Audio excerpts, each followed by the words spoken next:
card is that? 7. Okay, keep your eye on it. Wait, what are these? Blow on it.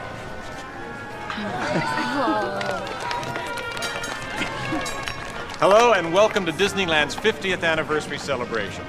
For this truly historic event, no ordinary host would do. No, the Disney folks wanted someone who's been here from the beginning. Hey, I've been here. They wanted a household name.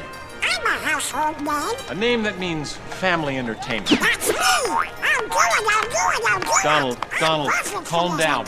You're just too animated. Huh? I'm referring, of course, to me, Steve Martin. Hey, I was Walt's favorite. Oh, really? Well, I don't remember him calling that show the Donald Duck Club. Huh? Now just waddle along. As I was saying, the Disney folks came to me because I began my career right here at the Magic Shop at Disneyland. That's me, Disneyland class of 1960. Magician, prestidigitator, and seller of fake vomit.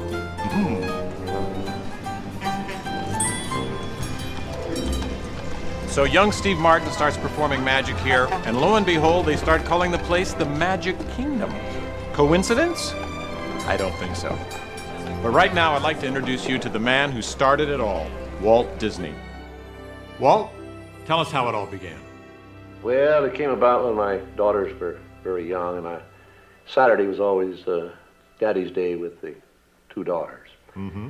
So we'd start out and try to go someplace with, different things, and I would take them to the merry-go-round, and I took them different places, and as I'd sit there while they rode the merry-go-round, did all these things, sit on a bench, eating peanuts. Right.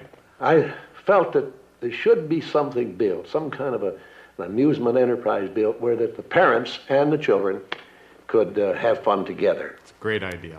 So that's how Disneyland started. I'll take it from here, Walt. Thanks. This priceless artwork shows the first design for Disneyland, a small park that would have been near the Disney Studios in Burbank. It's sweet, isn't it? But he couldn't stop there. Not Walt. He wanted a world of the future, an exotic jungle, a wilderness frontier, and... the castle. Don't worry, Donald. This is just the most rare and valuable piece of art in the Disney archives. It is. Yeah. It's the painting that sold the concept of Disneyland to the bankers. It was a painting.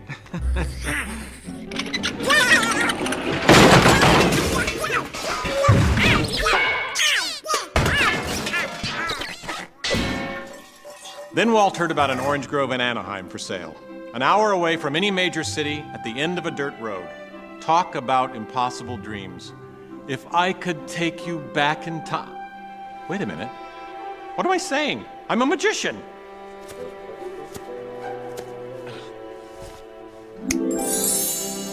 Here is the actual orange grove 1 year from opening. And that's actually Walt Disney in the actual orange grove. Let's listen in on his top secret plans. 1, 2, 3, 4. Aha! Some sort of code. I get it. Walt also had a code for all the trees on the property. Red ribbons for the big trees he wanted to save for Disneyland, and green ribbons for the ones he wanted removed. But, as fate would have it, the bulldozer driver was colorblind! Oops. So, Disneyland, less than a year from opening. No one in their wildest imagination could ever build an entire theme park here in just 1 year. Oh, yeah? I'll show ya. Watch this, Magic Boy. That can't sound. Keep going, boys. Faster, faster. That's it, good work. That's it, good work. Opening day. Take it away, Walt. To all who come to this happy place, welcome. Walt's dream had finally come true. And to celebrate, ABC organized the biggest live telecast in history. Some of the most famous stars in Hollywood showed up, including host Art Linkletter. Frank Sinatra. Hello, Franco. Who's driving? Sammy Davis, Jr. Hello, Sammy. Bob Cummings, Ronnie Reagan. Come on in. Davy Crockett. Buddy Epson's there, too. But right now, it's my pleasure to introduce the famous star whom Mr. Disney has asked to christen the Mark Twain. Ladies and gentlemen... Mr. Disney, I'll get it from here, Mr. Indiana. your duck took my microphone. Huh? Hey, what's the big idea? I'm translating. Nobody can understand what you're saying. You can't do. Cannot. Can't. Not. I'll show you. Ignore the duck. As I was saying, the lands that America saw on the Disneyland television show became real. I'll show you what's going on. Now, where was I? Oh, yeah. On opening day, we had Frontierland, Tomorrowland, Fantasyland, and Adventureland. It was a perfect day. Oh, really? I wouldn't say perfect. It was 100 degrees in the shade, and the freshly poured asphalt was still wet. 11,000 people were invited, but 28,000 showed up. Meanwhile, the magic of live TV, a little less than magical. Signifying man's achievements. I thought I got a signal. There's been something gone wrong here for just an instant. He's looking for a microphone. He looks all confused.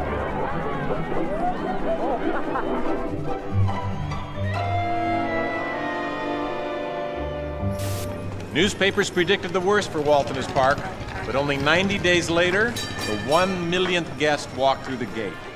Disneyland not only survived, it thrived. Walt wanted the magic of Disneyland to begin as soon as you walk through the gates. And your first stop is this turn-of-the-century street inspired by the small town where Walt grew up. He felt so at home here. He even had an apartment built for himself above the fire department, and it's still there today. Walt paid tribute to his father in one of the shop windows. In others, you'll find some of Disneyland's most important contributors. Nice try, Donald. Many shops have come and gone here over the last 50 years. Gone is the working pharmacy, and gone but not forgotten, my favorite, Hollywood Maxwell's Corset Shop, better known as the Wizard of Bras. Yes, Disneyland is filled with nostalgia and memories, but that's only part of the magic. Let's not forget fantasy. Ah, hear that? When you wish upon a star, your dreams come true. For Walt, that was the very essence of Fantasyland. Of all the lands, this was closest to Walt's heart. He even placed the Disney family crest right above the castle gate. Fantasyland was created by the same artist who created Disney's animated films at the studio. And soon those storybook tales came to life in an orange grove in Anaheim. For the first time, we could step into those worlds and become a part of the adventure. Every attraction tells a story, with a beginning, a middle, and an end. My beginning, your end.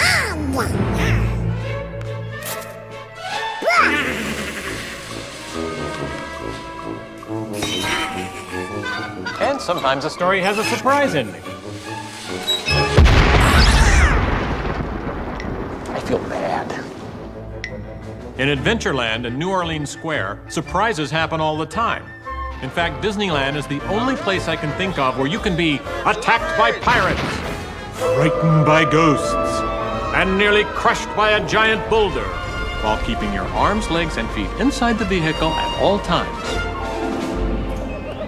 And here's the adventure that started them all. Remote rivers through a treacherous jungle. Could something go horribly wrong? Only a punchline. Over the years, the Jungle Cruise has become a showcase for handsome and witty river guides. Oh no! That big elephant is coming up to us and it looks like he's going to squirt us! Everyone in the back, get down! Don't worry, it never happens.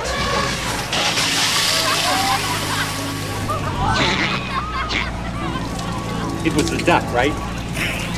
The duck? You know, every time I get all dressed up in my cowboy hat and pearl-handled pistols, I think about the heroes of Frontierland.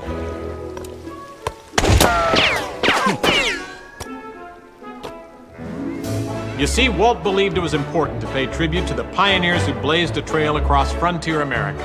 And I agree. Especially when it involved saloon girls and blazing six-guns! In Frontierland, you could meet popular Disney heroes of the day, like Davy Crockett and Zorro. For a while, there was an authentic American Indian village.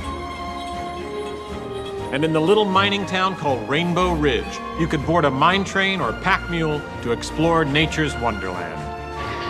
And then the West got a whole lot wilder.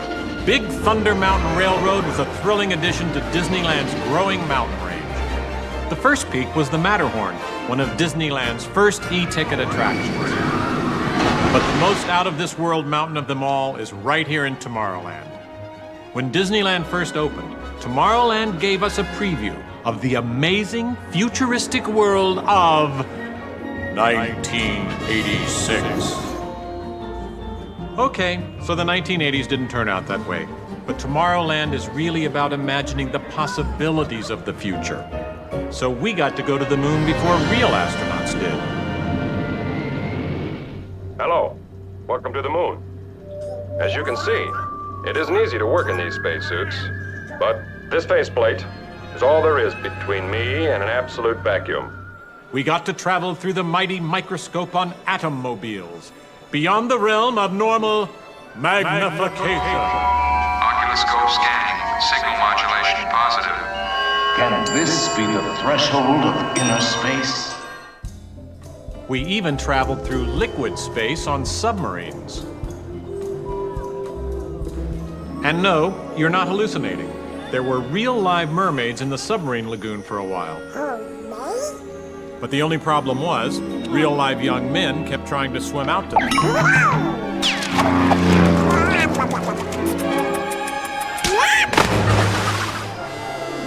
Tomorrowland has always been a showcase for new ideas and new inventions, including one of Walt's most famous. Audio animatronics? Right, audio animatronic.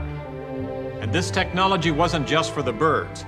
Walt's idea got better and, as always, bigger. Boys are ready! With my new Wash Day Marvel, it takes only 5 hours. Not only could these robotic performers talk and act, they could jam. Hit it, boys!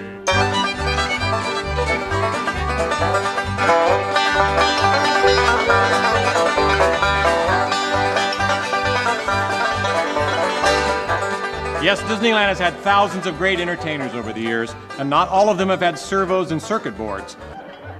I learned a lot about comedy by watching Wally Bogue, star of over 47,000 shows at the Golden Horseshoe Review. And that is why there's gold in them bar here.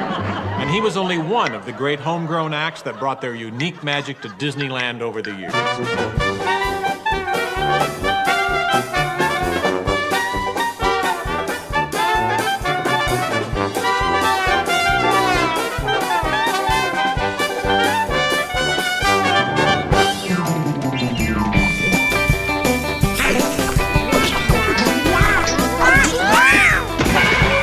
Of course, the headliners weren't bad either.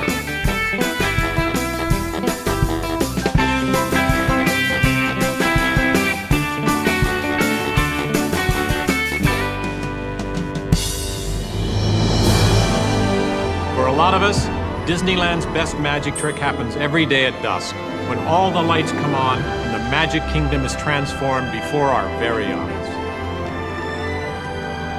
You know, that's one of the great things about Disneyland. Everyone has their own special memories. For some, it's the first time they walk through these gates. For others, it's their first parade. And I'm sure for all of you, it's watching me, Steve Martin, host Disneyland's big 50th anniversary.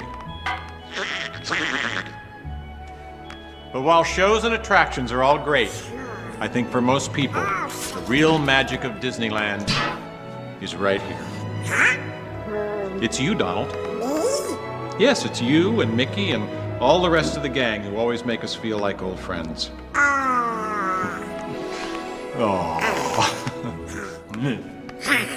Shall we? Let's do it! Goodbye, everybody. You know, I have to admit, You would have made a perfect host, Donald. Thanks, Steve. Next to me.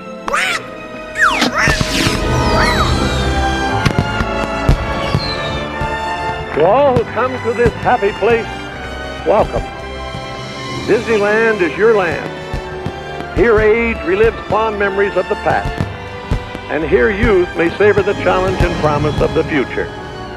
Disneyland is dedicated to the ideals, the dreams, and the hard facts that have created America, with the hope that it will be a source of joy and inspiration to all the world.